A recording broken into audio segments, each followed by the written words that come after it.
ஓம் சாந்தி. எல்லோரும் குஷியாக இருக்கிறீங்களா? 25/7/2025 சாக்கார் முரளி பாப்தாதா சொல்கிறாங்க, இனிமையான குழந்தைகளே, நான் நல்லா படித்து எனக்கு நானே ராஜதிலகம் இட்டுக்கொள்ளணும் அப்படிங்கிற ஒரு கவலை மட்டும்தான் குழந்தைங்களுக்கு எப்போவுமே இருக்கணும். ஏன்னா படிப்பின் மூலமாக தான் இந்த ராஜ்யம் கிடைக்கும். ஸோ அதனால் இந்த படிப்பை நல்லா தாரணை செஞ்சு ராஜ்யம் அடையணும் அப்படிங்கிற ஒரு கவலை தான் இருக்கணும். கேள்வி: குழந்தைகள் எந்த உற்சாகத்தோடு இருக்கணும்? மனசுடைஞ்சி போகக்கூடாது. ஸோ அதுக்கு பதில், நான் இந்த லக்ஷ்மி நாராயணன் மாதிரி ஆகணும் அப்படிங்கிற உற்சாகம் எப்போவுமே இருக்கணும். அதுக்கான முயற்சி பண்ணணும். ஒருபொழுதும் மனசுடைஞ்சி போயிடக்கூடாது. ஏன்னா இந்த படிப்பு ரொம்ப ரொம்ப ஈஸியானது. வீட்டில் இருந்துக்கிட்டே கூட படிக்க முடியும். முழுக்க முழுக்க ஃப்ரீ, எந்த கட்டணமும் கிடையாது. ஆனால் கண்டிப்பாக தைரியம் இருக்கணும். அதுதான் ரொம்ப முக்கியமான விஷயம். இல்லை, நான் லக்ஷ்மி நாராயணன் மாதிரி ஆகணுன்றது அந்த ஊக்க உற்சாகம் குஷி இருக்கணும். குஷியாக முயற்சி பண்ணணும். நம்மளாலலாம் ஆக முடியுமா அப்படின்னு நினைக்கிறது தான் மனசுடைஞ்சு போகிறது. அப்படி மனசுடைஞ்சு போகக்கூடாது அப்படிங்கிறாரு. இன்னொன்று, இந்த படிப்பு ஒன்றும் கஷ்டம் கிடையாது, ரொம்ப ஈஸி தானே இல்லையா? வீட்டில் இருந்துட்டு படிக்கலாம், வெளிநாட்டில் இருந்து படிக்கலாம், முழுக்க முழுக்க ஃப்ரீ வேறு. ஒன்றே ஒன்று தான், தைரியம். தைரியம்ன்றது என்னால் முடியும், லக்ஷ்மி நாராயணன் ஆக முடியும் அப்படிங்கிற தைரியம் வைக்கணும். அவ்வளோதான். பாடல்: தாயும் நீயே தந்தையும் நீயே. ஓம் சாந்தி. குழந்தைங்க, தங்களுடைய தந்தையுடைய மகிமையை கேட்டீங்க. மகிமைக்குரியவர் ஒரே ஒருத்தர் தான். வேறு யாருக்குமே மகிமை பாட முடியாது. இல்லை, தாயும் நீயே தந்தையும் நீயே அப்படிங்கிற மகிமை தூக்கி நம்ம வேறு யாருக்குமே போட முடியாது. பிரம்மா விஷ்ணு சங்கரருக்கும் தாயும் நீயே தந்தையும் நீயன்னு மட்டும் இல்லை, எந்த மகிமையுமே கிடையாதுன்றார் இல்லையா? பாபா வரலன்னா சக்கரமும் சுத்தாது, நம்ம நாராயணன் ஆகவும் முடியாது. அப்புறம் என்ன மகிமை? ஸோ பிரம்மா மூலமாக பாபா ஸ்தாபனை செய்ய வைக்கிறாரு. சங்கர் மூலமாக விநாசமும் செய்ய வைக்கிறார். ஆனால் எல்லாமே பண்ண வைக்கிறவர் பாபா தான்.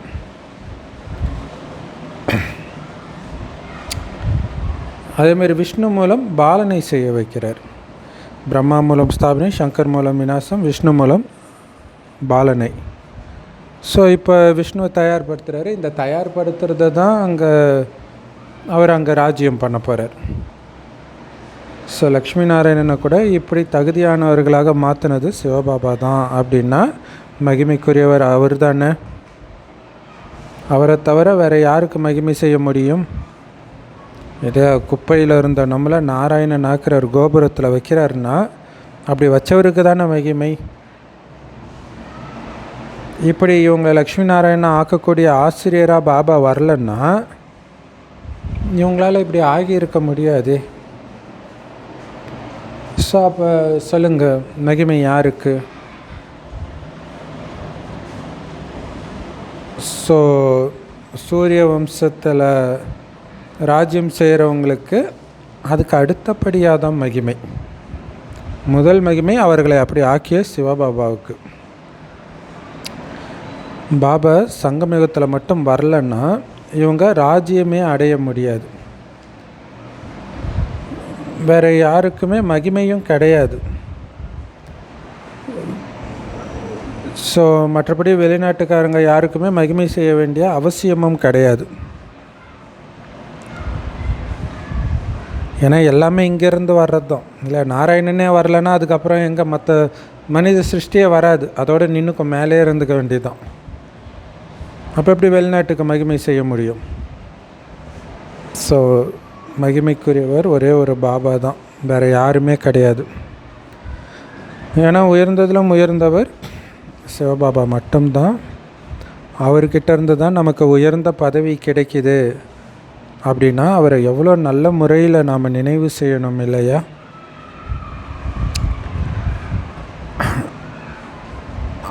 ஆனால் பாபா நேற்று சொன்ன மாதிரி வழியை மட்டும்தான் அவர் காட்டுறார்.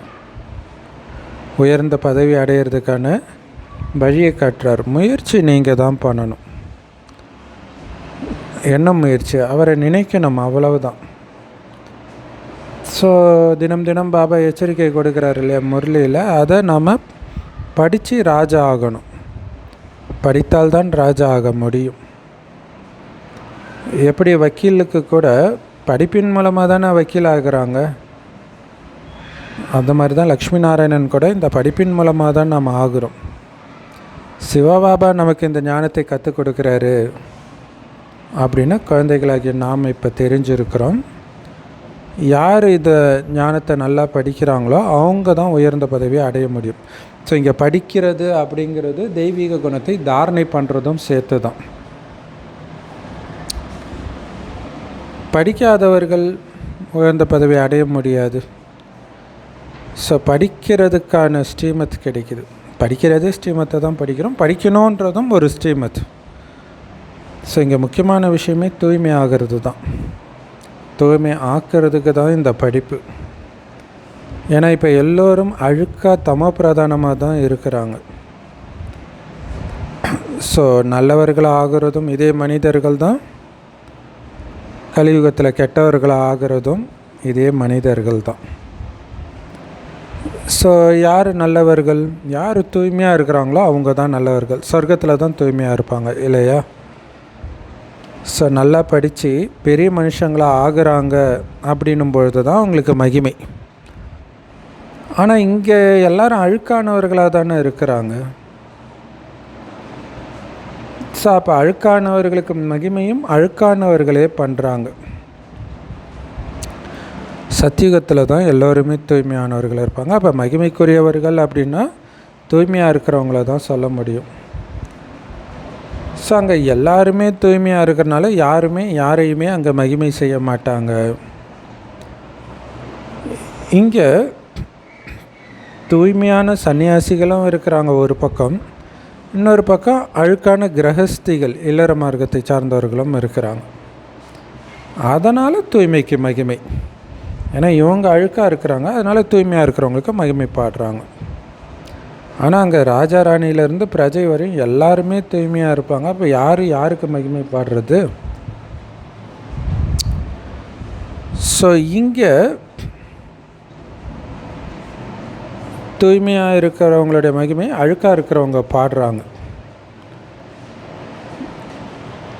சொர்க்கத்தில் அப்படி கிடையாது. வேறு எந்த தர்மமும் கிடையாது. இருக்கிறதே தூய்மையான தேவதை தர்மம் மட்டும்தான் அங்கே இருக்குது. ஸோ அதனால் வேறுபடுத்தியே சொல்ல முடியாது. இங்கே சில கிரகஸ்திகளுக்கு கூட மகிமை செஞ்சுக்கிட்டே இருக்கிறாங்க. ஆனால் அவங்களுக்கும் குருவாக, அல்லாவாக, கடவுளாக இருப்பவர் ஒரு சிவபாபா தான். ஸோ அவரைத்தான், அந்த அல்லாவைத்தான் பதித்த பாவனன், அதாவது அழுக்கானவர்களை தூய்மையாக்குபவன், துக்கத்திலேருந்து விடுவிப்பவர், வழிகாட்டி அப்படின்லாம் சொல்லப்படுது. ஸோ அப்படி இருப்பவர் எப்படி எல்லாருமாவும் இருக்க முடியும்? அழுக்கானவர்களை தூய்மையாக்குறது அவருடைய வேலை. அப்போ அவர் தூய்மையாக இருப்பார், மற்றவர்கள்லாம் அழுக்காக இருப்பாங்க. அழுக்கானவர்களும் அவராகவே எப்படி இருக்க முடியும்? எங்கும் நிறைந்தவர் சர்வே அப்படின்லாம் சொல்கிறாங்க இல்லையா, அது தப்பு. அப்போ உலகம் எவ்வளோ இருளில் இருக்குது பாருங்கள். ஸோ இப்போ உங்களை நீங்கள் குழந்தைகள்னு புரிஞ்சுக்கிறீங்க, பாபாவோட குழந்தைங்க. நாம் படித்து நம்மளை ராஜாவாக்கிக்கணும் அப்படிங்கிற ஆர்வம் இருக்கணும் குழந்தைங்களுக்கு. யார் நல்லா முயற்சி செய்கிறாங்களோ அவங்க தான் ராஜ திலகத்தை அடைய முடியும். ஸோ யாருக்கு ஆர்வம் இருக்குதோ அவங்க தான் முயற்சி பண்ணுவாங்க. முயற்சி பண்ணுறவங்க தான் ராஜ திலகத்தை அடையவும் முடியும். ஸோ நானும் இந்த லக்ஷ்மி நாராயணன் மாதிரி ஆகணும் அப்படிங்கிற ஆர்வம் இருக்கணும். இதில் குழப்பமடைகிறதுக்கு என்ன இருக்குது?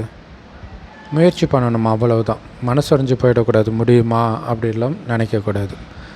என்னடா இவ்வளோ டெஸ்ட் பேப்பர் வரும், ஆனால் எப்படி சனி வந்துட்டு போனால் அள்ளி கொடுத்துட்டு போகுன்ற மாதிரி இங்கே வர ஒரு டெஸ்ட் பேப்பரும் உங்களுக்கு உயர்ந்த பதவியை கொடுத்துட்டு போகுது அப்படிங்கிறத புரிஞ்சுக்கிட்டு சகிச்சுக்கணும். டக்குன்னு முற்றுப்புள்ளி வச்சுட்டு வெளில வந்துடணும். ஸோ அதனால தான் இதுக்கு தைரியம் வேணும். பக்தர்கள் நெருப்பு மேலே நடக்கிறாங்கல்ல, நம்மளுடைய நினைவு தான், நம்மளுடைய ஞான பாதை அப்படி இருக்கும். ஸோ முயற்சி பண்ணணும், மனசொடைஞ்சு போகக்கூடாது. ஸோ இந்த படிப்பை நீங்கள் கட்டிலில் படுத்துக்கிட்டே கூட படிக்க முடியும். ஏன்னா ரொம்ப ஈஸியானது இல்லையா? அயல் நாட்டில் இருந்தாலும் அது இல்லாமல் இப்போ நெட்டில் வேறு வந்துடுச்சு இல்லையா? அழகாக போட்டு விட்டுட்டா அது பாட்டுக்கு ஓடுறதை கேட்டுக்கிட்டே இருக்கலாம். ஏன்னா அந்தளவுக்கு ஈஸி. வெளிநாட்டில் இருந்தாலும் படிக்க முடியும், வீட்டில் இருந்துக்கிட்டேவும் படிக்க முடியும். அந்த அளவுக்கு ஈஸியான படிப்பு. ஒருத்தர் சொல்லி கொடுக்கணும் அப்படின்னு அவசியம் கிடையாது. ஸோ முயற்சி செஞ்சு உங்கள் பாவத்தை அழிக்கணும், மற்றவங்களுக்கும் புரிய வைக்கணும். அவ்வளோதான் இந்த ஞானம் இல்லையா? முயற்சி என்ன? பாபா நினைவிலே இருக்கணும், ஆத்மானு உணர்ந்து மற்றவர்களும் அந்த மாதிரி இருக்க சொல்லணும். ஸோ மற்ற மதத்தை சார்ந்தவர்களுக்கும் நீங்கள் புரிய வைக்க முடியும், புரிய வைக்கணும் இல்லையா? ஏன்னா நம்ம சொல்ல போகிறது என்ன, யாராக இருந்தாலும் அவங்க ஒரு ஆத்மா தானே. இப்போ உடம்புனா தான் இந்து, கிறிஸ்டின், முஸ்லீம்னு கரெக்டு தாங்க. அது உடம்புக்கான ஞானம். நாங்கள் ஆத்மாவுக்கான ஞானத்தை கொடுக்குறோம். ஆத்மான்னு புரிஞ்சுட்டு அனைத்து ஆத்மாவின் தந்தை அந்த இறைவனை இப்படி நினைங்கன்னு சொல்கிறோம், அவ்வளோதான் அப்படின்னு சொல்ல போகிறோம். ஸோ ஆத்மாவுடைய சுய தர்மம் அமைதி தான், எந்த மதத்தின் ஆத்மாவாக இருந்தாலும் சரி. ஸோ இதில் எந்த மாற்றமும் கிடையாது. இந்த சரீரத்தினால தான் பல மதங்கள் உருவாகி இருக்குது. ஆத்மா ஒன்று தான். எல்லா ஆத்மாவும் ஒரு தந்தையுடைய குழந்தைங்க தான் அப்படின்னு நீங்கள் புரிய வைக்கணும். ஸோ அந்த ஆத்மாக்களை இப்போ பாபா கடவுள் தத்தெடுக்கிறார், பிரம்மா மூலமாக தத்தெடுக்கிறார். அதனால தான் பிரம்மா வாய்வழி வம்சத்தினர், இல்லை பிரம்மா வாய் வழியாக ஞானத்தை கொடுத்து தத்தெடுக்கிறார். அதனால் பிரம்மா வாய் வழியாக பிறந்தவர்கள் பிராமணர்கள் அப்படின்னு பாடப்படுது. ஸோ அதேமாதிரி ஆத்மாவுக்கு அப்பா யாருன்னு யாருக்கு வேணாலும் நீங்கள் புரிய வைக்க முடியும். நீங்கள் ஒரு ஃபார்ம் கொடுத்து ஃபில் பண்ண சொல்கிறீங்க இல்லையா புதுசாக வரவங்களுக்கு, அதில் அவ்வளோ அர்த்தம் இருக்குது. பாபா கண்டிப்பாக ஒருத்தர் இருக்கிறார் அப்பா, அவரை தான் எல்லாருமே நினச்சிட்டு இருக்கிறாங்க. ஆத்மா தன்னுடைய அப்பாவை நினைக்குது. இன்றைக்கி பாரதத்தில் யார் யாரையோ தந்தைன்னு சொல்கிறாங்க. மேயரை கூட நகர தந்தை அப்படின்னு சொல்லிடுறாங்க. அப்புறம் தேசப்பிதா காந்தின்னு சொல்கிறோம். நிறைய கிறிஸ்தவர்கள் ஃபாதர்னு கூப்பிடுவாங்க பாதிரியார்களை. ஆனால் ஆத்மாவுடைய அப்பா யார் அப்படின்னு மட்டும் யாருக்கும் தெரியல. ஆனால் கரெக்டாக பாடுறாங்க, தாயும் நீயே தந்தையும் நீயே. சரி, யார் அந்த தாயும் தந்தையுமாக இருப்பவர், எப்படி இருக்கிறார், அது யாருக்கும் தெரியாது. பாரதத்தில் தான் இந்த மாதிரி தாயும் நீயே தந்தையும் நீயேன்ட்டு கூப்பிடுறாங்க. ஸோ அந்த தந்தை இங்கே பிரம்மா வாய் வழியாக பிராமண வம்சத்தை படைக்கிறார். ஸோ பாரதத்தை தான் தாய்நாடுன்னு சொல்லுவோம். ஏன்னா இங்கே தான் தந்தை வரார், தாய் தந்தை பாகத்தில் இங்கே தான் நடிக்கிறார் பாரதத்தில். அதனால தான் இது தாய்நாடு இல்லையா? அனைவருடைய ஜென்ம பூமி இந்த பாரதம் தான். அதனால தான் இங்கே பகவானை தாய் தந்தை ரூபத்தில் நினைவு செய்கிறாங்க. மற்றபடி அயல் நாடுகளில் தந்தை தான், தாய் கிடையாது. காட்ஃபாதர்னு தான் சொல்லுவாங்க. ஆனால் குழந்தைங்களை தத்தெடுக்கணுன்னா தாயும் வேணும் தானே. ஸோ ஆணாக இருப்பவர் பெண்ணை தத்தெடுப்பார் கல்யாணம் பண்ணிக்கிறதுக்கு. பிறகு அவர் மூலமாக குழந்தைகள் உருவாகும். ஸோ படைப்பு படைக்கப்படுது. இங்கே கூட அதே மாதிரி பிரம்மாவை தத்தெடுத்து பிரம்மா மூலமாக குழந்தைங்களை தத்தெடுக்கிறார். பிரம்மாவுக்குள்ள பரமபிதா பரமாத்மா சிவபாபா பிரவேசம் செஞ்சு தத்தெடுக்கிறார். ஸோ இவர் மூலமாக குழந்தைகள் உருவாகிறதுனால தான் இவரை தாய் தந்தைன்னு சொல்கிறாங்க. ஸோ தாய் தந்தைன்னு பிரம்மாவையும் சொல்லலாம், சிவபாபாவையும் சொல்லலாம். ஏன்னா பிரம்மாவும் அம்மா, ஆண் உடல் இருக்கிறதுனால அப்பா. சிவபாபா அனைத்து ஆத்மாக்களின் தந்தை. இங்கே வந்து படைப்புகளை படைக்கிறார். ஸோ நீங்கள் இப்போ பாபா குழந்தை ஆகுறீங்க அப்படின்னா பாபா தாய் தந்தை அப்படின்னு சொல்லப்படுறார். பரந்தாமத்தை வந்து இனிமையான வீடு அப்படின்னு சொல்கிறோம். ஏன்னா ஆத்மாக்களாகிய நாம் அங்கே தான் இருக்கிறோம். ஸோ அங்கே கூட பாபாவை தவிர வேறு யாரும் நம்மளை அழைச்சிட்டு போக முடியாது. அதனால் யாரை பார்த்தாலும் அந்த இனிமையான வீட்டுக்கு போக விருப்பமானு கேளுங்க. ஆமாம், கடவுளை அடையிறது தான் என்னுடைய லட்சியமே நிறைய பேர் சொல்லுவாங்களே, அப்போ கண்டிப்பாக நீங்கள் தூய்மை ஆக வேண்டியிருக்கோன்னு சொல்லுங்கள். ஏன்னா அது தூய்மையான வீடு, தூய்மை ஆகாமல் போக முடியாது. சன்னியாசிகள் கூட அதனால தான் தூய்மையாக இருக்கிறாங்க. பட் ஆனால் அவங்களுக்கு எப்படி தூய்மை ஆகிறதுன்னு தெரியாது இல்லையா? பாபாவை நினைத்தால் தான் தூய்மை ஆக முடியும், மனமும் தூய்மை ஆகணும், அது அவங்களுக்கு தெரியாது. ஸோ இப்போ எல்லாருமே தூய்மையற்றவர்களாக தான் இருக்கிறீங்க. ஏன்னா இது இரும்பு யுகம், தம பிரதானமான உலகம். ஸோ இப்போ நம்ம வீட்டுக்கு திரும்பி போக வேண்டிய நேரமும் வந்துடுச்சு. ஸோ இரும்பு யுகத்தை, அதாவது கலியுகத்தை சார்ந்த ஆத்மாக்கள் அப்படியே திரும்பி போயிட முடியாது, அழுக்காவே தூய்மை ஆனால் தான் போக முடியும். ஏன்னா அந்த இனிமையான வீட்டில் தூய்மையாக தான் இருப்பாங்க. எப்படி? இங்கேயே தூய்மை ஆகி போனாங்க, அங்கே போய் தூய்மை ஆகிறது கிடையாது.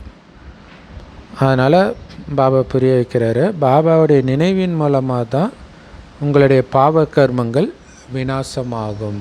ஸோ தூய்மை ஆகிறது அப்படின்னா பாவம் ஃபுல்லாக அழியணும். அதுக்கு பாபாவுடைய நினைவின் மூலமாக மட்டும்தான் பாவம் அழியும் அப்படின்னு பாபா சொல்கிறார். எந்த தேகதாரியும் நினைவு செய்யாதீர்கள் இல்லை, எந்த தேகதாரியும் நினைக்காமல் பாபாவை மட்டும் நினைவு பண்ணிக்கிட்டே இருக்கணும். பாபாவை எந்த அளவுக்கு நீங்கள் நினைக்கிறீங்களோ அந்த அளவுக்கு தூய்மை ஆவீங்க. எந்த அளவுக்கு தூய்மை ஆகுறீங்களோ அதற்கேற்ப வரிசை கிரமமாக உங்களுக்கு பதவியும், உயர்ந்த பதவியும் கிடைக்கும்.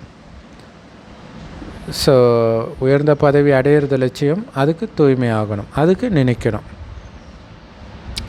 லக்ஷ்மி நாராயணனுடைய சித்திரத்தை வச்சு மற்றவர்களுக்கு புரிய வைக்கிறது இன்னும் ரொம்ப ஈஸியாக இருக்கும். ஸோ பாரதத்தில் இந்த லக்ஷ்மி நாராயணனுடைய ராஜ்யம் இருந்தது. அந்த நேரம்தான் உலகம் முழுவதும் அமைதி இருந்தது. ஸோ அப்படிப்பட்ட அமைதியை பாபா தான் உருவாக்க முடியும். வேறு யார்கிட்டையும் உலகம் முழுவதும் அமைதியை ஏற்படுத்தக்கூடிய சக்தி கிடையாது இல்லை. வீட்டுக்கு வீடு அசாந்தி இருக்கும்போது எப்படி உலகம் அமைதியாக இருக்க முடியும்? ஸோ அங்கே வீட்டுக்கு வீடு அமைதியாக இருப்பாங்க. அதுக்காகத்தான் பாபா நமக்கு ராஜயோகத்தை இப்போ கற்றுக் கொடுக்குறார். புது உலகத்தில் ராஜாவுக்கெல்லாம் மேலான ராஜாவாக எப்படி ஆகிறது, லக்ஷ்மி நாராயணா எப்படி ஆகிறது அப்படின்னு நமக்கு சொல்லி கொடுக்குறார். ஏன்னா அவர்கிட்ட தான் இந்த ஞானம் நிரம்பி இருக்குது. எந்த ஞானம் இருக்குது அவர்கிட்டன்னு யாருக்கும் தெரியலை. அவர் எல்லாம் அறிந்தவர், அவருக்கு தெரியாததா அப்படி சொல்லிடுறாங்க. ஆனால் பாபா சொல்கிறாரு, உலகத்துடைய முதல் இடை கடை பற்றிய சரித்திர பூகோள ஞானம் என்கிட்ட இருக்குது, அதை நான் சொல்கிறேன். இந்த எல்லையற்ற சரித்திர பூகோளம் எல்லையற்ற தந்தைக்கிட்ட இருக்குது, அதனால் சொல்கிறார். ஆனால் மனிதர்கள் சில நேரம் கடவுள் எங்கும் நிறைந்தவர்ன்றாங்க, சில நேரம் அவர் எல்லாருடைய மனதையும் அறிந்தவர்னு சொல்கிறாங்க. அப்படின்னா உண்மையில் என்ன அர்த்தம் தெரியுமா? சர்வவியாபின்னா எல்லாருமாகவும் கடவுள் இருக்கிறாருன்னு ஆகிடும். எல்லாருடைய மனதையும் அறிந்தவர்னும் போது எல்லாரும் கடவுள்னு சொல்ல முடியாது. அப்போ அவங்களையே அறியாமல் பேசுகிறாங்களே, உங்கள் மனசெல்லாம் கடவுளுக்கு தெரியும்னா அப்போ நீங்கள் கடவுளாக இருக்க முடியாதுல்ல, வேறு ஒருத்தருக்கு தானே தெரியும். ஸோ இதெல்லாம் பாபா தான் புரிய வைக்கிறார். ஸோ இதை நல்லா தாரணை பண்ணி ரொம்ப மகிழ்ச்சியாக இருக்கணும் இல்லையா. யாருக்கும் தெரியாத ரகசியம் நமக்கு தெரியுது அப்படிங்கிறத அதை நீங்கள் சிந்தனை பண்ண தான் அந்த போதை வரும். பார்த்தீங்களா, இந்த லக்ஷ்மி நாராயணனுடைய ஃபோட்டோ எப்போவுமே சிரித்த முகத்தோடு தான் உருவாக்குறாங்க. அப்படியே சோர்ந்து இருக்கிற மாதிரியா காட்டுறாங்க. ஸோ அந்த மாதிரி சந்தோஷமாக நீங்கள் இருக்கணும். ஏன்னா லக்ஷ்மி நாராயணனை விட உயர்ந்தவர்கள் நீங்கள் தான். இன்னும் கொஞ்சம் நேரத்தில் அந்த பதவி அடைய போகிறோன்ற அந்த போதை இருந்துக்கிட்டே இருக்கணும். ஸ்கூலில் நல்லா படிக்கிற குழந்தை ரொம்ப மகிழ்ச்சியாக இருக்கும். அதேமாரி நல்ல உயர்ந்த படிப்பு படிக்கிறாங்கன்னா அவங்களும் மகிழ்ச்சியாக இருப்பாங்க. ஸோ மற்றவர்கள் கூட இவங்க பெரிய தேர்வில் பாஸ் ஆக போகிறவங்க அப்படின்னு நினைப்பாங்க. அந்த சந்தோஷம் இல்லை, அவங்கள பார்த்தாலே அந்த சந்தோஷம் தெரியும். ஆனால் எல்லாத்தையும் விட மிக உயர்ந்த படிப்பை நீங்கள் படிக்கிறீங்க, உங்களுக்கு ஏன் அந்த சந்தோஷம் இல்லை? இத்தனைக்கும் இங்கே ஃபீஸும் கிடையாது. படிப்போ உயர்ந்தது, ஆனால் முற்றிலும் இலவசம். அதனால் அலட்சியப்படுத்துகிறீங்களா? இல்லை அந்த மாதிரி ஃப்ரீயாக கிடச்சா ஒரு அருமை தெரியாதுன்னுவாங்க இல்லையா. ஸோ இங்கே தைரியத்துக்கான விஷயம். தன்னை ஆத்மான்னு உணர்ந்து அப்பாவை நினைவு செய்யணும். இதில் தான் மாயா தடை ஏற்படுத்துது இல்லையா. மற்ற உலகில் கவர்ச்சியில் புத்தி போகுது அப்படின்னா அந்த தைரியம் இல்லை. அல்லது உலகத்தில் ஏதோ ஒரு அதிர்ச்சிகரமான செய்தியின் பக்கம் புத்தி போகுது, அந்த நேரம் அதை மறந்து பாபாவை நினைக்கிறதுக்கு தைரியம் இல்லை. அதான் பாபா சொல்ற, இதில் தான் தைரியம் வேணும். ஆனால் மாயை எப்படியாவது உங்களுடைய புத்தியை வேறு பக்கம் அழைச்சிட்டு போயிடுது. அதாவது பாபாவை நினைக்காம தடை போடுது. தூய்மை ஆகுங்கள்னு பாபா சொல்கிறாரு.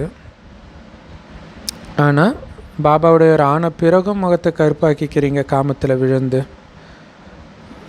அப்போ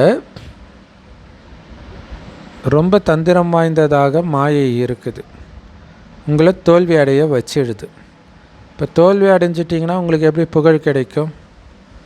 புகழுக்குரியவராக மாற்றுறாரு. புகழுக்குரியவராக மாறணும்னா மாயைகிட்ட தோல்வி அடையலாமல்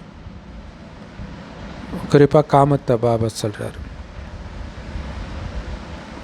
ஸோ யார் அந்த மாதிரி விழவே இல்லையோ அவங்கள தான் ஆரம்பத்துலேருந்து நல்லா முன்னேறிட்டு இருக்கிறாருன்னு மகிமை பாடப்படும். ஸோ அதனால் உங்களுக்கு நீங்களே முயற்சி பண்ணணும், பண்ணி ராஜ்யத்தை பலனை அடையணும்னு பாபா சொல்கிறார். இந்த படிப்பின் மூலமாக தான் உயர்ந்த பதவியை அடையணும். இது ராஜயோகம், பிரஜாயோகம் கிடையாது. ஆனால் எல்லாரும் இந்த படிப்பை படிக்கிறவங்க எல்லாரும் ராஜா ஆகிடுவாங்களா? பிரஜைகளும் ஆவாங்க தானே. நல்லா படிக்கலைன்னா பிரஜை ஆகிடுவாங்க.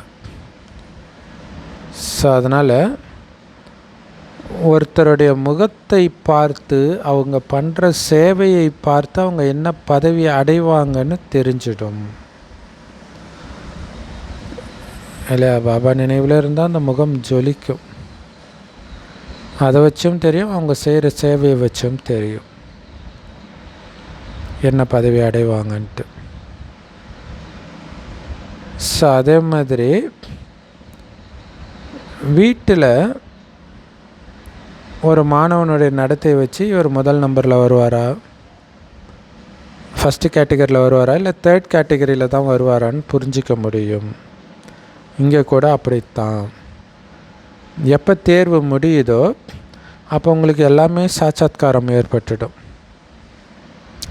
அதுக்கப்புறம் டிலே ஆகாது. தேர்வு முடிஞ்சோடனே டக்குன்னு உங்களுக்கு காட்சி கிடச்சிடும் நீங்கள் என்னவாக போகிறீங்கன்ட்டு. ஸோ அப்புறம் ஃபெயில் ஆகிட்டிங்கன்னா ரொம்ப வெட்கப்பட்டு தலை குனிய வேண்டியதாகிடும். ஏன்னா தோல்வி அடைந்தவர்கள் மேலே யாருமே அன்பு செலுத்த மாட்டாங்க இல்லையா. ஸோ அதனால் ரொம்ப எச்சரிக்கையாக இருக்கணும். ஒரு வினாடியில் சாட்சாத்காரம் கிடைக்கும்போது அலற ஆரம்பிப்பாங்க. அப்போ தெரிஞ்சுக்கோங்க, ஆஹா நம்ம நேரம் முடிஞ்சிடுச்சு அப்படின்ட்டு. ஸோ மனிதர்கள் சினிமா பார்க்குறதுல ரொம்ப மகிழ்ச்சி அனுபவம் பண்ணுறாங்க. ஆனால் உங்களை நம்பர் 1 அழுக்கானவர்களாக ஆக்கக்கூடியது இந்த சினிமான்னு பாபா சொல்கிறார். ஸோ அப்படி சினிமா பார்க்கக்கூடிய பழக்கம் உள்ள பலர் தோல்வி அடைந்து கீழே விழுந்துடுறாங்க இல்லையா. நீங்கள் பார்க்குற ஒன்று உங்களுடைய மைண்டை வந்து ப்ரோக்ராம் பண்ணிக்கிட்டே இருக்குது. அப்போ பாபா ப்ரோக்ராம் பண்ணுறதுக்கு நேரெதிராக ப்ரோக்ராம் பண்ணுறது தான் உலகத்தில் உள்ள எல்லா விஷயங்களும், அதிலும் குறிப்பாக சினிமா தான் நம்பர் 1 அதில். ஸோ அப்போ அதில் பலர் தோல்வி அடைஞ்சு விழுந்துடுறாங்கன்னு பாபா சொல்கிறார். சில பெண்கள் கூட அப்படி விழுந்துடுறாங்க. அதாவது அவங்களால சினிமாவுக்கு போகலைன்னா தூக்கமே வராதான், ஒரு படம் விடாமல் பார்க்குறது, அப்படி இருக்கிறாங்க. ஸோ கண்டிப்பாக சினிமா பார்க்குறவங்க அழுக்காகிறதுக்கான முயற்சி பண்ணுவாங்க. ஸோ இங்கே என்னெல்லாம் நடந்துட்டு இருக்குதோ அதில் மகிழ்ச்சி இருக்குதுன்னு மனிதர்கள் தப்பாக புரிஞ்சுக்கிறாங்க. ஆனால் அது துக்கத்தை அடைவதற்கு உங்களை தயார்படுத்தி அனுப்புதுன்னு புரிஞ்சுக்கணும் இல்லையா. அது மகிழ்ச்சி கிடையாது, அது மயக்கம். ஸோ அதில் மயங்கினீங்கன்னா இன்னும் மற்ற விகாரங்களில் மயங்கி பாவம் செய்ய ஆரம்பிச்சிடுவீங்க. ஸோ பாபா கொடுக்குற இந்த ஞானம் மட்டுமே உங்களுக்கு அழிவற்ற மகிழ்ச்சியை கொடுக்கக்கூடியது. இதிலிருந்து சந்தோஷத்தை அனுபவிக்க கற்றுக்கணும். ஸோ அதுக்கு அந்த ஞானத்தை அசப்போட தான் அந்த சந்தோஷம் உங்களுக்கு அனுபவமாகும். அழிவற்ற மகிழ்ச்சி அழிவற்ற தந்தைகிட்டேருந்து மட்டும்தான் கிடைக்கும். பாபா நம்மளை இந்த மாதிரி லக்ஷ்மி நாராயணன் மாதிரி ஆக்குறாரு அப்படிங்கிற அந்த போதை இருக்கணும். இதுக்கு முன்னாடி 21 பிறவிகள் அப்படின்னு, அதாவது இப்போ படிக்கிறதுடைய பலன் 21 பிறவிக்கு கிடைக்குதுன்னு எழுதி வந்தோம். ஆனால் இப்போ 50-60 பிறவிகள்னு பாபா எழுதுகிறார். ஏன்னா துவாபரயுகத்துடைய ஆரம்பத்தில் கூட நீங்கள் ரொம்ப ரொம்ப பணக்காரர்களாகவும் சுகமானவர்களாகவும் தான் இருப்பீங்க. ஸோ நீங்கள் அங்கே பதித்தமானவர்களாக ஆனாலும் கூட நிறைய செல்வம் இருக்கும். ஏன்னா உங்கள் புண்ணிய கணக்கில் இருக்குது இல்லை. ஸோ எப்போ முற்றிலும் தம பிரதானமாக ஆகுறீங்களோ அப்போ தான் துக்கமே ஆரம்பமாகுது. ஸோ அதனால் பாவம் செய்ய ஆரம்பிக்கிற நேரத்தில் நீங்கள் சுகமாக தான் இருப்பீங்க. ஏன்னா அங்கே ரஜோதன துவாபரயுகத்தில். ஸோ எப்போ துக்கத்தின் உச்சத்துக்கு போகிறீங்களோ அப்போ தான் பாபா வரார் அதிலேருந்து காப்பாற்றுறதுக்கு. எனக்கு துக்கமே இல்லையே அப்படின்னு நிறைய பேர் நினச்சிட்ருப்பாங்க. கொஞ்சம் ஒட்டிட்டு இருக்கிற புண்ணிய கணக்கு அதுவும் காலியானதுக்கப்புறம் துக்கம் வந்துடும். ஸோ அதுக்கு முன்னாடி பாபாவை பிடிச்சி எச்சரிக்கையாக பாவத்தை அழிக்கிறவங்க தான் புத்திசாலி. ஸோ அஜாமில் போன்ற மகா பாவிகளையும் பாபா முன்னேற செய்கிறார் இல்லை. அஜாமில் வந்து சொந்த மகளையே இச்சையாக பார்ப்பவன். இன்றைக்கி உலகத்தில் நிறையா அந்த மாதிரி நியூஸை பார்க்குறோம். ஸோ அவர்களையும் முன்னேற்ற வைப்பவர் பாபா தான். நான் எல்லோரையும் முக்தி தாமத்துக்கு அழைச்சிட்டு போவேன்னு சொல்கிறார். பிறகு உங்களுக்கு சத்யுக ராஜ்யத்தையும் கொடுக்குறேன். இப்போ எல்லாருக்கும் நன்மை ஆகிடுது இல்லையா. மற்றவர்களை துக்கத்துலேருந்து காப்பாற்றி பரந்தாமத்துக்கு அழைச்சிட்டு போயிடுறாரு. உங்களை இங்கேருந்து பரந்தாமத்துக்கு அழைச்சிட்டு போகிறது மட்டும் இல்லை, சொர்க்கத்துக்கு வேறு அனுப்பி வச்சிடுறாரு. ஸோ எல்லாருக்கும் மெயின் குறிக்கோள் அமைதி, நமக்கு சுகமும் குறிக்கோள். ஸோ அதனால் ரெண்டுமே பாபா அடைய வைக்கிறார். சத்தியுகத்தில் எல்லோரும் சுகமாக இருப்பாங்க, சாந்தி தாமத்திலும் சுகமாக இருப்பாங்க. உலகத்தில் அமைதி, ஆக்சுவலாக சாந்தி தாமத்தில் அமைதியாக இருப்பாங்க. ஸோ அமைதியே சுகம்னு பாபா அந்த அர்த்தத்தில் சொல்கிறாரு. பட் ஆனால் சுகம் வந்து சொர்க்கத்தில் தான் அனுபவம் பண்ண முடியும், உடல் இருந்தால் தான் அனுபவம் பண்ண முடியும். பரந்தாமத்தில் உடம்பு கிடையாது இல்லை. உலகத்தில் அமைதி நிலவணும் அப்படின்னு எல்லோரும் விரும்புகிறாங்க. எப்போ இந்த லக்ஷ்மி நாராயணன் ராஜ்யம் இருந்துச்சோ அப்போ தான் அமைதி இருந்துச்சுன்னு சொல்லுங்கள். மறுபடியும் அமைதி வரணும் அதே மாதிரினா மறுபடியும் லக்ஷ்மி நாராயணன் வரும்போது தான் அந்த அமைதி வரும்னு சொல்லுங்கள். ஸோ சொர்க்கத்தில் துக்கமான விஷயமே இருக்க முடியாது. அதனால் அங்கே துக்கமும் கிடையாது, அசாந்தியும் கிடையாது. ஆனால் இங்கே வீட்டுக்கு வீடு அசாந்தி, நாட்டுக்கு நாடு அசாந்தி, முழு உலகத்திலும் அசாந்தி தான் இருக்குது. எவ்வளவு துண்டு துண்டாக பிரிஞ்சு கிடக்குது பாருங்கள் உலகமே. ஸோ எவ்வளவு பிளவுபட்டு இருக்குது உலகம். ஏன்னா அது எந்த அளவுக்கு பிளவுபடுதோ அந்த அளவுக்கு ஒற்றுமை இருக்காது, அசாந்தி தான் இருக்கும். ஸோ 100 மைலுக்கு ஒரு மொழி இருக்குது. அப்போ கண்டிப்பாக பிரச்சனை வரதானே செய்யும் இல்லையா? பாரதத்துடைய பழமையான மொழி சமஸ்கிருதம்னு இப்போ சொல்கிறாங்க. ஆதிசநாதன தேவி தேவதா தர்மம் பற்றி யாருக்குமே தெரியலை அப்படின்னும் பொழுது சமஸ்கிருதம்தான் பழமையான மொழின்னு எப்படி சொல்கிறீங்க? சூப்பராக கேட்குறல. பழமையான தர்மத்தை பற்றியே உங்களுக்கு தெரியல, அப்போ அந்த தர்மம் பேசின மொழியை பற்றியும் தெரியாது. அப்போ எப்படி முதல்ல தோன்றியது சமஸ்கிருத மொழின்னு சொல்கிறீங்க? ஆதி சனாதன தேவி தேவதா தர்மம் எப்போ இருந்தது அப்படின்னு இப்போ நீங்கள் சொல்ல முடியும். ஆனால் உங்களையும் கண்டிப்பாக வரிசை கிரமமாக தான் இருக்கிறீங்க. சிலர் மந்தபுத்தியோடவும் இருக்கிறீங்க. இவங்களை கல்புத்தி உடையவர்கள் அப்படின்னு சொல்ல முடியுது. ஹே பகவான், இவங்களுடைய புத்தி போட்ட திறந்து விடுங்க அப்படின்னு அஞ்ஞான காலத்தில் கூட சொன்னீங்க இல்லையா? அவனுக்கு நல்ல புத்தியை கொடு கடவுளே அப்படின்லாம் கேட்டிருப்பீங்க. ஸோ பாபா குழந்தைகளாகி உங்கள் அனைவருக்கும் ஞான ஒளி கொடுக்கிறார். இதன் மூலமாக தான் புத்தி பூட்டு திறக்கப்படுது. இருந்தாலும் சிலருடைய புத்தி திறக்கப்படுறதே கிடையாது. பாபா நீங்கள் புத்திசாலிக்கெல்லாம் புத்திசாலி, அதனால் என்னுடைய கணவனுடைய புத்தி போட்டு திறந்து விடுங்க அப்படின்னு சொல்கிறாங்க. பாபா சொல்கிறாரு, ஒவ்வொருத்தருடைய புத்தி போட்டால் திறக்கிறதுக்கு நான் வரலை. ஸோ ஒருவேளை அப்படி நான் எல்லாருடைய புத்தி போட்டையும் திறந்து வச்சிட்டேன் அப்படின்னா எல்லோரும் மகாராஜா மகாராணி ஆகிடுவாங்களே. அப்புறம் யாருக்கு வேலை செய்கிறது? நான் எப்படி எல்லாருடைய பூட்டையும் திறப்பேன்? அவங்க சத்தியுகத்துக்கே வரக்கூடியவர்கள் இல்லைன்னும் பொழுது நான் எப்படி பூட்டை திறப்பேன்? நாடகப்படி நேரம் வரும்பொழுது அவங்களுடைய புத்தி திறக்கப்பட்டுடும். நான் எப்படி திறப்பேன் இல்லையா? நாடகத்தின்படி அது திறக்கப்படும்ன்றார். ஏன்னா நாடகத்தில் என்ன இருக்குதோ அதன்படி தான் நடக்கும் இல்லையா? ஸோ எல்லோரும் முழுசாக தேர்ச்சி அடையிறது கிடையாது. ஸ்கூலில் கூட வரிசை கிரமம் இருக்குது இல்லையா? அது மாதிரி இதுவும் படிப்பு. பிரஜைகளும் உருவாகணும். எல்லாருடைய பூட்டும் திறக்கப்பட்டுருச்சு அப்படின்னா பிரஜைகள் எங்கேருந்து வருவாங்க? ஸோ அதனால் இது நியமம் கிடையாது. பாபா யாருடைய புத்தி பூட்டும் திறக்கிறது கிடையாது. ஸோ ஸ்கூல்லே எல்லோரும் பாஸ் ஆகுறதில்ல, அப்போ எப்படி இங்கே மட்டும் ஆக முடியும்? இது உயர்ந்த படிப்பு இல்லையா? ஸோ அவங்க எந்த அளவுக்கு மதிப்பெண் எடுக்கிறாங்களோ அதை வச்சு தான் வரிசைக்கிரமமான பதவி நிர்ணயிக்கப்படுது. ஸோ அதனால் நீங்கள் தான் முயற்சி பண்ணணும். பாபா வழி மட்டும்தான் காட்டுவார். ஸோ ஒவ்வொருத்தரும் எவ்வளோ முயற்சி பண்ணுறாங்க, எவ்வளோ நல்லா படிக்கிறாங்க அப்படிங்கிறத வச்சு நம்ம புரிஞ்சிக்க முடியும். இவங்க நல்ல சேவாதாரி, ஞானத்தை நல்லா புரிஞ்சிருக்கிறாங்க, அதனால் அவங்கள அங்கங்கே சேவைக்கு கூப்பிடுவாங்க. யாரெல்லாம் நல்ல சேவை செஞ்சிட்ருக்கிறாங்கன்னு பாபாவுக்கும் தெரியும். குழந்தைங்க நல்லா படிக்கணும், நல்லா படிச்சிங்கன்னா நான் உங்களை வீட்டுக்கு அழைச்சிட்டு போவேன், அங்கேருந்து சொர்க்கத்துக்கு அனுப்பிடுவேன் அப்படின்னு பாபா சொல்கிறார். இல்லைன்னா அதிக தண்டனைகள் உங்களுக்காக காத்துக்கிட்டு இருக்கும். இறுதியில் பதவியும் குறைஞ்சிடும். ஸோ அதனால் நல்லா படிங்க, தூய்மை ஆகுங்க, முயற்சி பண்ணுங்க.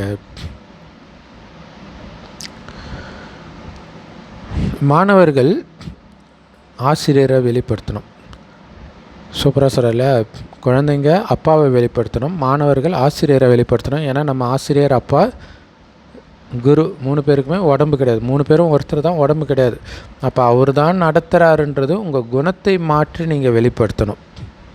அதான் முக்கியமான விஷயம். ஏன்னா இப்போ கிறிஸ்தவ மதத்துக்கு மாறினவங்களே சொல்லுவாங்க, அதுக்கு முன்னாடி எப்படி திரும்ப இருந்தார், இப்போ எப்படி ஆகியிருக்கிறாரு. ஸோ அப்போ கடவுள்கிட்டே நேரடியாக நாம் படிக்கிறோம். குணத்தை மாற்றுறதுக்காகவே ஞானம். மதத்தில் எதுலேயுமே குணத்தை மாற்றுறதுக்கான ஞானம் இருக்காது. அப்போ குணத்தை மாற்றி அப்பாவை வெளிப்படுத்தணும் இல்லையா? எப்போ ஈஸியாக வெளிப்படுத்த முடியும்? ரொம்ப ரொம்ப கஷ்டமான சூழ்நிலை வரும்போது அமைதியாக சிரித்த முகம் மாறாமல் இருக்கும்பொழுது தான் இவங்க கடவுளுடைய குழந்தை அப்படின்னு தெரியும். ஸோ அதுக்கு தான் டெஸ்ட் பேப்பர் வருது அப்படிங்கிறத புரிஞ்சிக்கணும். தங்க யுகத்தில் தங்க புத்தியுடையவர்களாக இருந்தீங்க. இப்போ இரும்பு யுகம். இங்கே எப்படி தங்க புத்தியுடையவர்கள் இருக்க முடியும் இல்லையா? இரும்பு யுகத்தில் இரும்பு புத்தியுடையவர்கள் தான் இருப்பாங்க. ஸோ எப்போ ஒரே ராஜ்யம் ஒரே தர்மம் இருந்துச்சோ அப்போ தான் உலகத்தில் அமைதி இருந்துச்சு. ஸோ இந்த லக்ஷ்மி நாராயணனுடைய ராஜ்யம் எப்போ பாரதத்தில் இருந்ததோ அப்போ தான் உலகம் முழுவதும் அமைதி இருந்துச்சு அப்படின்னு நியூஸ் பேப்பரில் போடுங்கன்றார். ஸோ இப்போ புரியலனாலும் கடைசியில் அவங்க புரிஞ்சுக்குவாங்க. அந்த காட்சியெல்லாம் பார்க்கும்போது ஆமாம் அவங்க நியூஸில் போட்டாங்களே அப்படின்ட்டு. ஸோ குழந்தைங்களுடைய பேர் பிரபலமாக போகுது, அப்படியே இருந்துட மாட்டிங்க, ரொம்ப ரொம்ப ஃபேமஸ் ஆகிடுவீங்க. பைபிளில் பார்த்திங்கன்னா இத்தனை நபிகளை அனுப்பினார் கடவுள் அப்படின்றாங்களே, அது எல்லாம் நாம் தான். அப்போ அத்தனை பேர் பிரபலம் ஆகிறோம்ல, அதில் இருக்கிறதெல்லாம் நம்மளுடைய கதை தான். அவ்வளோ கஷ்டத்தை அனுபவிக்கிற மாதிரி காட்டியிருப்பாங்க. அப்பையும் இறைவனுடைய வழி மீறாமல் நடக்கிறதாக காட்டியிருப்பாங்க. ராமாயணமும் மகாபாரதமும் கூட அப்படி தான். ஸோ அந்த உலகியல் படிப்பில் எவ்வளோ பெரிய பெரிய புஸ்தகங்களை படிக்கிறாங்க, எத்தனை புஸ்தகங்களை படிக்கிறாங்க. இங்கே அப்படி எதுவுமே கிடையாது. படிப்பு ரொம்ப ரொம்ப ஈஸியானது. மற்றபடி நினைவு இருக்குது பாருங்கள், அதுதான் முக்கியமான பாடம். அதில் நல்ல நல்ல மகாரதிகள்லாம் கூட தோல்வி அடைஞ்சிட்றாங்கன்றார். ஏன்னா இந்த ஞான அம்பு அதில் பாபா நினைவுன்ற கூர்மை இல்லைன்னா அது போய் இதயத்தை தொலைக்காது, பாதிப்பை ஏற்படுத்தாது. ஸோ ஞானத்தை நாம் சொல்லுவோம், ஸோ எல்லாருமே ஞான அம்பு விடுவோம். ஆனால் அந்த அம்பு ஷார்ப்பாக இருக்கணும்ல. இப்போ ஷார்ப்னஸ்க்கு யோகம் முக்கியம். அப்போ தான் அது போய் இதயத்தை தொலைக்குன்றார். ஸோ அதிகமாக பாபாவை நினைவு செஞ்சிங்கன்னா தான் அந்த ஞான அம்பில் கூர்மை ஏற்படும். நீங்கள் பந்தனத்தில் இருக்கலாம், ஆனால் நினைவு பண்ணிக்கிட்டே இருங்க, அதிக லாபம் உண்டாகுன்றார். ஸோ நிறைய தாய்மார்கள் பாபாவை ஒருபோதும் பார்த்ததே கிடையாது, அவ்வளோ பந்தனம். ஆனால் நினைவில் இருந்து இருந்து உயிரே விட்டுடுறாங்க. அப்படிப்பட்டவர்கள் உயர்ந்த பதவி அடைவார்கள்ன்றார். ஏன்னா அதிகம் நினைவு செய்கிறாங்க இல்லையா. பாபா நினைவிலே அன்பு கண்ணீர் வடிக்கிறாங்க. அந்த கண்ணீர் ஒவ்வொன்றும் பாபா இதயத்தில் முத்தாக மாறிவிடுகிறது. அற்புதமான முரளி கொடுத்த அன்பான தாய் தந்தை பாப்தாதாவுக்கு அன்பு நினைவுகள் மற்றும் காலை வணக்கம். பாப்தாதா சொல்கிறாங்க, உங்களுக்கு நீங்களே முயற்சி செஞ்சு உயர்ந்த பதவி அடையணும். படிப்பின் மூலம் உங்களுக்கு நீங்களே ராஜ்ய திலகம் இட்டுக்கணும். ஞானத்தை நல்லா நீங்களும் தாரணை பண்ணி மற்றவர்களையும் தாரணை பண்ண வச்சு சதா மகிழ்ச்சியோடு இருக்கணும். ஞான வாளில் நினைவுன்ற கூர்மையை நிரப்பணும். அப்போ தான் அது பாதிப்பை ஏற்படுத்தும்.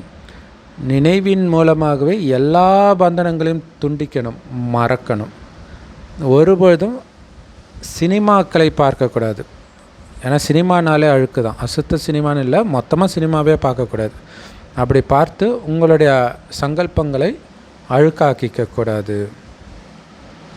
வரதானம் லௌகீகத்தை அலௌகீகமாக மாற்றி அனைத்து பலவீனங்களிலிருந்து முக்தி அடையக்கூடிய மாஸ்டர் சர்வசக்திவான் ஆகுங்கள். அதுக்கு விளக்கம், யார் மாஸ்டர் சர்வசக்திவானாக இருக்கிறாங்களோ, அதாவது ஞானம் நிரம்பிய ஆத்மாக்களாகவும் இருக்கிறாங்களோ, அவங்க ஒருபோதும் எந்த பலவீனத்தின் வசமும் ஆக மாட்டார்கள், எந்த பிரச்சனைகளின் வசமும் ஆக மாட்டாங்க. எல்லாத்துலேருந்தும் விலகி இருப்பாங்க. ஏன்னா அவங்க அமிர்த வேலையிலிருந்து எதை பார்த்தாலும் எதை கேட்டாலும் எதை செஞ்சாலும் அதை லௌகீகத்திலேருந்து டக்குன்னு அலௌகிகமாக மாற்றிடுவாங்க இல்லையா. சமசோபர் இல்லையா. அது அப்படியே அலௌகீகம் அப்படின்னா என்ன அர்த்தம்? ஆத்மா சம்மந்தப்பட்ட விஷயம், சொர்க்கம், பாபா ஞானம் சம்மந்தப்பட்ட விஷயமாக அதை மாற்றி பார்ப்பாங்க. ஸோ இப்போ ஃபேனை பார்க்குறோம் அப்படின்னா சக்கரம் சுற்றுது. இந்த மாதிரி ஒரு விஷயமும், சேரை பார்க்குறோன்னா சொர்க்கத்தில் என்னுடைய சிம்மாசனம், அப்படி ஒவ்வொரு விஷயத்தையும் பார்த்துக்கிட்டு அப்படி அலௌகீகமாக மாற்றிக்கிட்டே இருப்பாங்களாம். அமிர்தோலை ஏஞ்சதுலேருந்து தூங்க போகிற வரைக்கும் பார்க்குற விஷயத்த, கேட்குற விஷயத்த, செய்கிற விஷயத்த எல்லாத்தையும். ஸோ அப்போ எப்படி பலவீனமாக முடியும்? எல்லாத்தையும் சக்திசாலியாக எல்லாம் மாற்றுறாங்க. ஸோ அதனால் ஒரு நிமித்த மாத்திரமாக லௌகிக காரியம் செய்தாலும் கூட, சமைக்கிறது, வேலைக்கு போகிறது, அந்த மாதிரி பண்ணாலும் கூட, அலௌகீக காரியம் எப்போவுமே ஞாபகம் இருந்துச்சுன்னா எந்த விதமான மாயின் வசமாக மாட்டீங்க, விகாரத்தின் வசமாக மாட்டீங்க. விகாரத்தின் வசமான மனிதனின் சம்பந்தத்தில் கூட நீங்கள் வசமாக மாட்டீங்க அப்படிங்கிறார். ஸோ எல்லாத்துலேருந்தும் விலகியே இருப்பீங்க. எப்போ அலௌகீக காரியம் ஞாபகம் இருக்கும். நம்மளுடைய அலௌகீக காரியம் என்ன? நாமும் தூய்மையாகி உலகத்தையும் தூய்மையாக்கிறது. சுபபாவனை சுப விருப்பத்தின் மூலமாக தூய்மையின் அதிர்வலைகளை உலகம் முழுவதும் பரவு செஞ்சுட்டு இருக்கிற அந்த வேலை ஞாபகம் இருந்துச்சுன்னா, அதில் நீங்கள் பிஸியாக இருந்தீங்கன்னா, நீங்கள் ஏன் எல்லைக்குட்பட்ட விஷயத்தின் வசமாக போகிறீங்க, மாயின் வசமாக போகிறீங்க? ஸோ அப்போ தமோகுண சூழ்நிலையில் இருந்தாலும் அலௌகீக காரியத்தில் பிஸியாக இருக்கிற காரணத்தினால தாமரை மலர் மாதிரி விலகி தான் இருப்பாங்களே தவிர அந்த தமோகுண சூழ்நிலையின் வசமாக மாட்டாங்க. லௌகீக அசுத்தங்களில் அவங்க இருந்தாலும் புத்தியினால் விடுபட்டே இருப்பார்கள். அதனால தான் இந்து தெய்வங்கள் தாமரை மலர் மேலே உட்காந்துட்ருக்கிற மாதிரி காட்டப்படுது. இங்கே சாக்கடையில் இருந்தாலும் அதிலிருந்து தாமரை எப்படி விலகி இருக்குதோ அந்த மாதிரி தாமரையும் விட உயர்ந்தவர்களாக, தாமரைக்கும் மேலே நீங்கள் இருக்கிறீங்க அப்படி காட்டியிருக்கிறாங்க. அது உண்மையிலே சங்கமிக பிராமணர்களுடைய நினைவு தானே தவிர தேவதைகளின் நினைவு கிடையாது. ஏன்னா அங்கே சாக்கடை கிடையாது, அழுக்கு கிடையாது. ஸ்லோகன். ஸோ அமிர்த வேலை ஏஞ்சதுலேருந்து தூங்குற வரைக்கும் உங்கள் தொடர்பில் வர எல்லாரையும் நீங்கள் திருப்திப்படுத்தணுன்ற லட்சியம் மட்டும் வைங்க. தானாகவே சுய முன்னேற்றத்தில் முன்னேறிட்டு போய்கிட்டே இருப்பீங்க. ஸோ அதுதான் ரொம்ப ஈஸியான வழின்றார். யாரை பார்த்தாலும் அவங்கக்கிட்ட நீங்கள் ஆசீர்வாதம் வாங்கணும் அப்படிங்கிற லட்சியம் மட்டும் வச்சுக்கோங்க. உங்களுடைய பேச்சு அவங்க உங்களுக்கு ஆசீர்வாதம் பண்ணுற மாதிரி இருக்கணும். உங்களுடைய பேச்சு, பார்வை, வார்த்தை, நடந்துக்கிற விதம் எல்லாமே. அப்போ தானாகவே முன்னேறிடுவீங்க. உங்கள் குணமும் மாறிடும். எப்படிப்பட்டவர்களாக இருந்தாலும் அவங்கக்கிட்ட ஆசீர்வாதம் வாங்கணும். அதுதான் ரொம்ப முக்கியமானது. அமைதியாக இருக்கிறவங்கக்கிட்ட மட்டும் இல்லை, உங்களை சுத்தமாரும் பிடிக்காதவர்கள், உங்களுக்கு ரொம்ப டார்ச்சர் பண்ணுறவங்க, அவங்கக்கிட்டேயும் ஆசீர்வாதம் வாங்கணும். அதில் கவனம் கொடுக்கணும். அவ்யக்தேஷரா சங்கல்ப சக்தியை சேமிங்கள், உயர்ந்த சேவைக்கு கருவியாகுங்கள். ஸோ சங்கல்ப சக்தியை சேமிக்கணும் அப்படின்னா எந்த விஷயத்தை பார்த்தாலும் கேட்டாலும் ஒரு நொடியில் முற்றுப்புள்ளி வைக்கிற பயிற்சி இருக்கணும். அப்போ தான் சங்கல்ப சக்தி சேமிக்க முடியும். இல்லாட்டினா வீண் சங்கல்பத்தில் அது விரயமாகிட்டு இருக்கும். ஸோ பார்த்தது கேட்டதை எதுவுமே உங்கள் மைண்டில் திரும்ப வரக்கூடாது. பார்த்தாச்சா டக்குன்னு முற்றுப்புள்ளி, அவ்வளோதான். ஸோ அதை பற்றி நீங்கள் நினைக்கலனாலே ஆத்மா ஸ்ட்ராங் ஆகிடும். அதை நினைக்க தான் ஆத்மா பலகீனமாகுது. அதுக்கு தான் முற்றுப்புள்ளி வைக்க சொல்கிறார். ஒருவேளை உங்கள் சங்கல்பத்தில் ஏன் இப்படி நடந்துச்சு, எதுக்கு இப்படி நடந்துச்சு அப்படின்னு கேள்விகளின் வரிசை வந்துடுச்சுன்னு வச்சுக்கோங்களேன், வீண் விஷயங்களை நீங்கள் படைக்க ஆரம்பிச்சிடுவீங்க. அப்போ ஒன்ஸ் வீண் விஷயங்களை படைச்சிட்டிங்கன்னா அதை பாலனையும் பண்ண வேண்டி இருக்கும். அதுலேயே உங்களுடைய சங்கல்பம், நேரம், சக்தி எல்லாமே வீணாகிட்டே இருக்கும். ஸோ அதனால் இப்போ இந்த வீணான படைப்புகளை கட் பண்ணுங்கள், குடும்ப கட்டுப்பாடு பண்ணுங்கள். அப்போ தான் எல்லையற்ற சேவைக்கு நீங்கள் கருவியாக முடியும் அப்படின்னு பாபா சொல்கிறார். ஸோ அதனால் வீண் படைப்புகளை ஏன் படைப்பான அப்புறம் பாலனை பண்ணுவான. ஸோ அதை வராமல் ஆரம்பத்தில் முற்றுப்புள்ளி வச்சு குடும்ப கட்டுப்பாடு பண்ணி அனுப்பிச்சி விட்ருங்க அப்படின்னு பாபா சொல்கிறார். ஸோ அப்போ தான் எல்லையற்ற சேவை செய்ய முடியும். எல்லைக்குட்பட்ட விஷயத்தில் உங்கள் மைண்டை பிஸியாக வச்சுக்கிட்டிங்கன்னா நீங்கள் எப்படி எல்லையற்ற சேவை செய்ய முடியும்? மனதினால் செய்கிற சேவை. அதேமாதிரி வீண் விஷயங்களில் பார்க்குறது, கேட்குறது, இதில் நீங்கள் பிஸியாக இருந்தீங்கன்னா உங்களால் எப்படி எல்லையற்ற சேவை, இந்த பாபா சேவை செய்ய முடியும்? ஓம் சாந்தி. செம powerful Murali. I love you Bap Dada. Thank you Bap Dada. குஷியாக இருங்க, குளிர்ச்சியாக இருங்க.